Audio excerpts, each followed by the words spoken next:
Establishment ने अपना जो सबसे तगड़ा मोहरा है या जो उनका सबसे कारामत पुर्जा है जिसको पाकिस्तान में बड़ी कामयाबी से इस्तेमाल किया था और इस शख्स के मादी में बड़े अच्छे ताल्लुकात अमेरिकन एस्टेब्लिशमेंट के साथ रहे हैं। मैंने आपको फरवरी 2022 में बताया था कि एक मीडिया चैनल का मालिक वो रजीम चेंज ऑपरेशन में अपना किरदार अदा कर रहा है। वो कोई और नहीं था, वो मोहसिन नकवी था और मोहसिन नकवी ने इसके अंदर बड़ा रोल प्ले किया। फिर उसके बाद उसको आसिम मुनीर साहब के साथ उनके अच्छे ताल्लुकात थे, उस बिना पे वज़ीर आला पंजाब बनाया गया। फिर वज़ीर आला पंजाब बन के उन्होंने जो कारनामे किए वो आपके सामने है।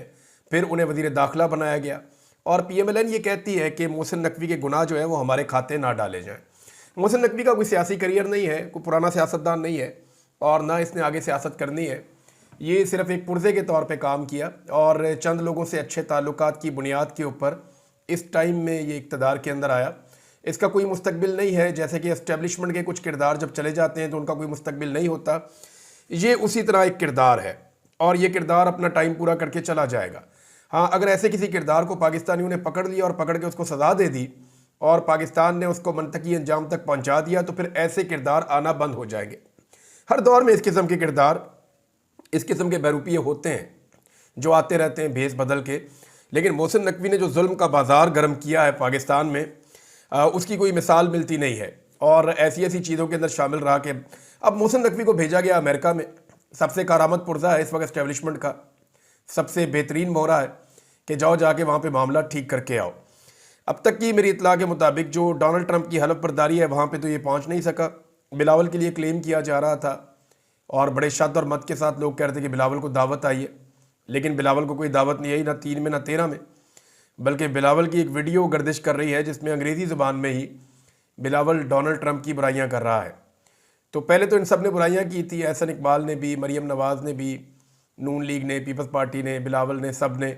और अब ये बेचारे थूका हुआ चाट रहे हैं कि हमसे गलती हो गई, हम तो डोनाल्ड ट्रंप को बड़ा अच्छा बंदा समझते हैं, वो इक़्तिदार में आ गया तो ये तो गधे को भी बाप बनाते हैं वक्त आने पर। इन्होंने परवेज़ मुशर्रफ को बाप बनाया था, उसी परवेज़ मुशर्रफ के खिलाफ तहरीकें चलाते रहे, बाद में उसी के साथ डील करके पाकिस्तान वापस आ गए, तब भी इन्होंने अमेरिका को बीच में डाला था। अब मोहसिन नकवी अमेरिका में पहुंचा और पहुंच के उसने कोशिश की और अभी तक वो लगातार ये कोशिश कर रहा है। अमेरिकन जो एम्बेसी है पाकिस्तान की, जो अमेरिका में एम्बेसी है, उसका अमला बेचारा ऑन टोज़ है। बहुत सारे जो लॉबिस्ट हैं उनको हायर किया गया है। बड़ी कोशिश की जा रही है कि कुछ ना कुछ करके मोहसिन नकवी को कुछ तस्वीर मिल जाए डोनाल्ड ट्रंप की इंतज़ामिया के कुछ अहम लोगों के साथ, लेकिन अभी तक इसमें उन्हें कामयाबी नहीं हुई। हो सकता है कामयाबी हो जाए, कुछ लोगों से मुमकिन है कि मोहसिन नकवी की मुलाकातें हो जाएं या मोहसिन नकवी को कोई तस्वीर मिल जाए पाकिस्तान में बेचने के लिए या शो करने के लिए या अपने मालिकों को दिखाने के लिए कि सर देखें मैं तो मिला हूँ, मैंने तो बात की है। बहरहाल वो वहाँ पे अभी तक बहुत कोशिश कर रहा है, अभी तक उसे किसी किस्म की कामयाबी नहीं मिली। हाँ, कुछ चीज़ें ऐसी हैं जो मोहसिन नकवी ने की हैं जहाँ से पाकिस्तान के लिए घबराने की बात शुरू हो जाती है। यानी UK के साबिक एक प्राइम मिनिस्टर को मिला मोहसिन नकवी वहाँ पे, ये तो आपको मिल जाते हैं जहाँ पे भी आप मिलना चाहें। और कोई साबिक UK के जो लोग हैं उनको मिला इधर उधर साबिक वज़ीर आज़म के साथ। यानी वो चिट्टी चमड़ी देख के तो फ़ोटो में बनवाई जा रहा है कि जो गोरी चमड़ी है जिसने पेंट कोट टाई लगाई हुई है उसके साथ फ़ोटो बना देता है और रेंडमली फ़ोटोज़ ले लेकर पाकिस्तान में भिजवा रहा है और पाकिस्तान का मीडिया चला रहा है जी उसको ये प्रोटोकॉल मिल गया तो वो प्रोटोकॉल मिल गया। एक तो कैपिटल हिल के अंदर जो प्रोग्राम हुआ डोनाल्ड ट्रंप का, वहाँ पे तो ये दाखिल ही नहीं हो सकी। इवन पाकिस्तानी ओवरसीज़ जो है उन्होंने भी जाना था प्रोग्राम में, लेकिन बहुत सर्दी की वजह से जब प्रोग्राम महदूद कर दिया गया तो वो भी नहीं जा सके। अब कैपिटल वन एरिना जो है वो एक स्टेडियम की तरह की जगह है, यहाँ पे कॉन्सर्ट्स भी होते हैं, दीगर प्रोग्राम भी होते हैं। ग़ालिबन इमरान खान का प्रोग्राम भी यहीं करवाया गया था। तो ये यहाँ पे मोहसिन नकवी को ले जाया गया, एक बंदा उसको सीट दिखा रहा है, जैसे कि नॉर्मली कोई आता है तो उसको सीट दिखाई जाती है, उत्ते भेजा। तो ये इस तरह से है और ये क्लेम किया जा रहा है कि अगली लाइन में बिठाया गया है, लेकिन अगली लाइन में हमें भारतीय वज़ीर ख़ारजा तो नज़र आ रहा है, पाकिस्तानी वज़ीर दाखिला नज़र नहीं आ रहा। देखिए, इस वक्त एस्टेब्लिशमेंट भरोसा नहीं कर सकती PMLN के ऊपर। पाकिस्तान का जो वज़ीर ख़ारजा है वो इसहाक डार है, लेकिन इसहाक डार के ऊपर पाकिस्तान की एस्टेब्लिशमेंट भरोसा करती नहीं, लिहाजा इसहाक डार को भेजा नहीं गया। तो भेजा गया मोहसिन नकवी को, क्योंकि पाकिस्तान की एस्टेब्लिशमेंट मोहसिन नकवी पे भरोसा करती है और मोहसिन नकवी के पास वो पोर्टफोलियो ही नहीं है जिसका ये काम हो कि वो जाए और जाकर फॉरेन पॉलिसी के ऊपर या वज़ीर ख़ारजा के काम करे। तो मोहसिन नकवी को सारे काम मोहसिन नकवी से ही लिए जाते हैं। मार कुटाई का काम भी इससे लिया जाता है, मुज़ाकरात का काम भी इससे लिया जाता है, पॉलिटिकल एंगेजमेंट्स का काम भी इससे लिया जाता है। मोहसिन नकवी ट्रांसफ़र पोस्टिंग्स के काम भी इससे लिए जाते हैं।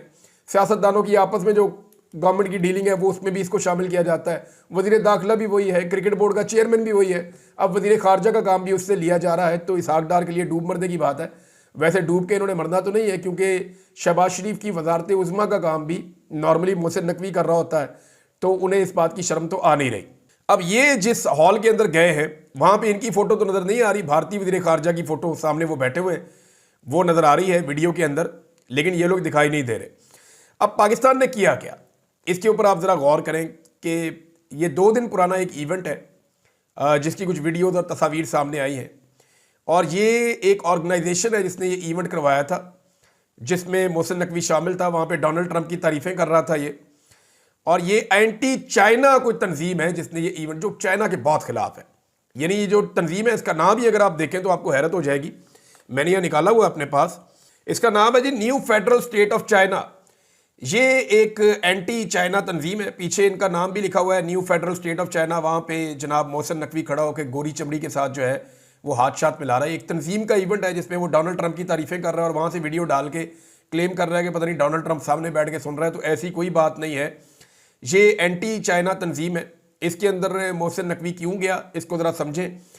मोहसिन नकवी को या उसके जो मालिकान है एस्टेब्लिशमेंट के लोग, उन्हें यह लगता है कि अमेरिका में क्योंकि डोनाल्ड ट्रंप की पार्टी में एंटी चाइना सेंटिमेंट्स हैं, लिहाजा इनको इस्तेमाल किया जा सकता है। मेरी ऐसी फोटोएं बाहर आएंगी कि देखिए हम चाइना के खिलाफ खड़े हो गए हैं, हम अमेरिका में आकर एंटी चाइना तंजीम जो है उनके साथ खड़े हो गए हैं। अब उस तंजीम को भी ये कहा गया कि जी आप हमारी मुलाकात करवा दें, हम बताना चाहते हैं आने वाली हुकूमत को।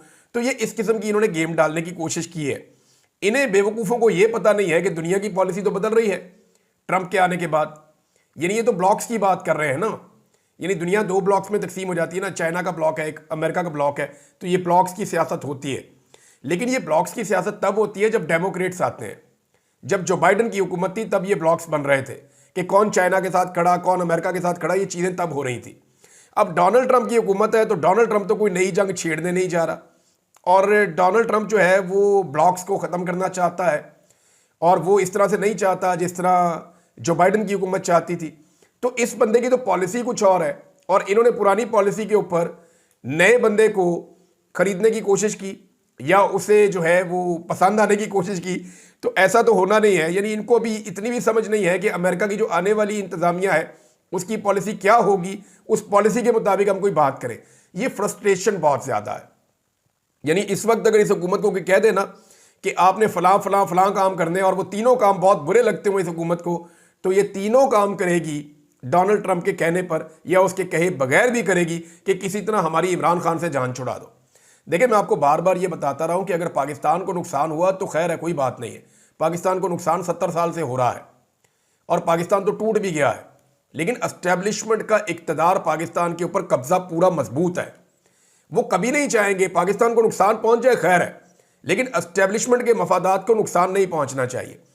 इमरान खान अगर अंदर रहा तो उस सूरत में पाकिस्तान को नुकसान हो सकता है, इसकी खैर है। देखिए पाकिस्तान के साथ 3 साल में क्या हुआ, पाकिस्तान की इकॉनमी तबाह हो गई, पाकिस्तान के अंदर जो है वो आपकी इन्वेस्टमेंट लोएस्ट के ऊपर चली गई, पाकिस्तान के अंदर जो है महंगाई बहुत ज़्यादा बढ़ गई, बेरोज़गारी बढ़ गई, नौजवान जो है वो हमारे कश्तियाँ डूबने से गिर गिर के हलाक हो रहे हैं और नौजवान मुल्क छोड़ छोड़ कर जा रहे हैं। लगातार पाकिस्तान से ब्रेन ड्रेन हो रहा है, ओवरसीज़ पाकिस्तानी अलग नाराज़ हैं, पाकिस्तान के अंदर से लोग सरमाया लेकर पाकिस्तान से बाहर जा रहे हैं। तो जो पाकिस्तान के साथ किया गया पिछले 3 साल के अंदर, इससे पाकिस्तान नीचे ही गया है ना, लेकिन वो पाकिस्तान की एस्टेब्लिशमेंट मजीद भी कर सकती है और वो करना चाहते हैं। उसकी वजह क्या है, देखिए उसकी वजह आप समझें। पाकिस्तान के नुकसान से किसी को कोई सरोकार नहीं है, सबको सरोकार है अपने मफाद से कि एस्टेब्लिशमेंट की जो ग्रिप है पाकिस्तान के ऊपर वो मजबूत रहनी चाहिए, जैसे कि 70 साल से। अगर इमरान खान को बगैर किसी डील के छोड़ दिया गया तो एस्टेब्लिशमेंट की वो जो पुरानी ग्रिप जो एक बड़ी मजबूत थी पाकिस्तान के ऊपर, वो फिर मजबूत नहीं रहेगी और उसका नुकसान जो है वो एस्टेब्लिशमेंट को होगा, चाहे पाकिस्तान को उसका फ़ायदा हो। तो वो नहीं होने देना। अब जनाब ये जो ब्लॉक्स वाली सियासत थी वो भी पुरानी हो गई, लेकिन ये वहाँ जाके साबित कर रहे हैं जी कि हम तो एंटी चाइना हो गए हैं और एंटी चाइना जो तंजीम है उसके इजलास के अंदर हम शिरकत कर रहे हैं। इसका मतलब आप समझते हैं, यानी ये अमेरिका से ताल्लुकात ठीक करने गए थे, चाइना से ख़राब करके वापस आ जाएंगे। आप इनकी हरकतें चेक करें आप, यानी ये इतने अक्लमंद हैं, इनको इतनी सी अकल नहीं है कि चाइना से आपने कितने अरब डॉलर लिए हुए हैं, मोर देन 50 अरब डॉलर, 60 अरब डॉलर का तो पहला उनका तखमीना था, उसके बाद आप और पैसे लेते रहे हैं। तो अरबों डॉलर आपने चाइना से लिए हुए हैं, इतना पैसा आपने चाइना से लेकर इकट्ठा कर लिया है। अभी भी आपके रिजर्व के अंदर जो पैसा पड़ा हुआ है उसके अंदर चाइना का पैसा है, और आप अमेरिका में जाके अमेरिका को खुश करने के लिए चाइना को नाराज कर रहे हैं। यानी एक सुपर पावर को खुश करने गए हैं, उसको खुश कर नहीं सके और दूसरी को नाराज करके आ गए। ये जनाब इनके हालात हैं। अब ये फ्रस्ट्रेशन है, ये बहुत ज्यादा परेशान है, और परेशान क्यों है वो मैं आपको बता देता हूं। बेचारा फोटो के लिए भाग रहा है आपका वजीर दाखिला, अल्लाह करे उसे कोई फोटो मिल जाए। लेकिन एस्टेब्लिशमेंट की ये आखिरी उम्मीद है और ये आखिरी कोशिश है कि अमेरिका से उन्हें कोई कामयाबी मिले, लेकिन फिलहाल उन्हें कोई कामयाबी नहीं मिल रही। बिलावल तो गया ही नहीं अमेरिका। अब हुकूमत और एस्टेब्लिशमेंट के लिए बड़ी मुसीबत यह है कि अगर तहरीक इंसाफ ने एक नई तहरीक शुरू कर दी तो फिर क्या होगा? अदम इस्तेहकाम पाकिस्तान में बढ़ता जाएगा। देखें, पाकिस्तान के अंदर पहले ही इस्तेहकाम नहीं आ रहा,